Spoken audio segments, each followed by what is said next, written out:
মাগরিবের নামাজের পরে ছোট্ট একটি দোয়া 7 বার পাঠ করবেন। নবীজি বলেন 70টি বিপদ থেকে আল্লাহ পাক তাকে হেফাজত করবে, এবং এই 70টি বিপদের মধ্যে সবচেয়ে ছোট্ট বিপদ হলো আল্লাহ পাক তাকে দারিদ্রতা থেকে মুক্তি দান করবেন। আপনি কল্পনা করতে পারেন 70টি বিপদের মধ্যে যদি ছোট্ট বিপদ হয় দারিদ্রতা, তাহলে বড় বড় বিপদ কি হতে পারে। আমি এই হাদিসটা পড়ে অবাক হয়েছি। নবীজি সাল্লাল্লাহু আলাইহি ওয়াসাল্লাম বলেন, তিরমিজি শরীফের 3601 নম্বর হাদিসের মধ্যে আল্লাহ রাসূল সাল্লাল্লাহু আলাইহি ওয়াসাল্লাম বর্ণনা করেন, নবীজি সাল্লাল্লাহু আলাইহি ওয়াসাল্লাম বলেন 70টি বিপদ থেকে আল্লাহ পাক তাকে হেফাজত করবে, এবং সবচেয়ে ছোট্ট বিপদ হলো তাকে দারিদ্রতা।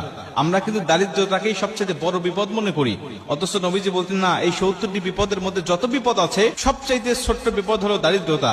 বাদ বাকি 69টি বিপদ কত বড় বড় হতে পারে একটু কল্পনা করেন আপনি। তার মানে আপনি যদি দোয়াটি নিয়মিত পাঠ করেন, আপনার যত বড় অসুস্থতা থাকুক না কেন আল্লাহ পাক আপনাকে পরিপূর্ণ শেফা দান করবে। আপনি যদি এই দোয়াটা পাঠ করেন, আপনি যত বড় বিপদের মধ্যে থাকেন না কেন, আপনার দেওয়ালে পিঠ থেকে গেছে কোনো সমস্যা নেই, আল্লাহ পাক এই কঠিন বিপদ থেকেও আপনাকে হেফাজত করবে।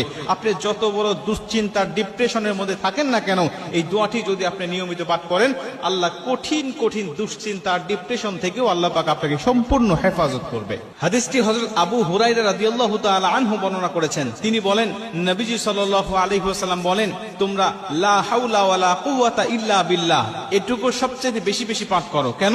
এটা হলো জান্নাতের রত্ন ভান্ডার।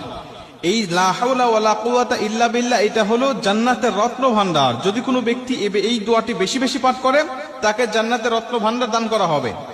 কল্পনা করতে পারেন, জান্নাতের রত্ন ভান্ডারের মালিক যদি আপনি হয়ে যান, তাহলে দুনিয়াতে আপনার কিসের সমস্যা, কিসের দুঃখ, কিসের ব্যথা, কিসের বেদনা? আপনি তো দুনিয়ার জমিনে সবচেয়ে সুখময় শান্তিময় একজন মানুষ।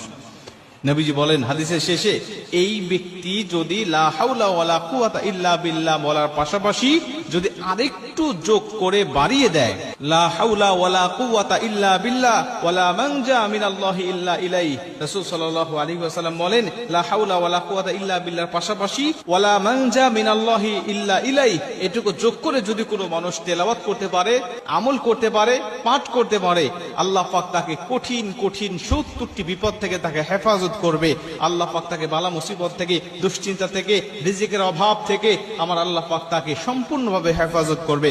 আপনি যত বড় সুস্থ হয়েছেন, ডাক্তারের কাছে ধর্ণা দিয়েছেন, কত চিকিৎসার জন্য আপনি হন্য হয়ে খুঁজতেছেন, কোনোভাবেই আপনার সুস্থতা মিলতেছে না, শেফা গ্রহণ করতে পারতেছেন না। আমি বলি, আপনি ফজরের নামাজের পরে, মাগরিবের নামাজের পরে, অথবা 5 ওয়াক্ত নামাজের পরে যখনই সুযোগ হবে, যখনই মনে হবে, তখনই আপনি এই দোয়াটা পাঠ করতে থাকেন। একাধিকবার পড়েন, 5 বার, 7 বার, 10 বার, 100 বার পর্যন্ত আপনি তেলাওয়াত করতে থাকেন। ইনশাআল্লাহ আল্লাহর উপরে তাওয়াক্কুল রেখে যদি আপনি এই আমলটা করতে পারেন, আমার আল্লাহ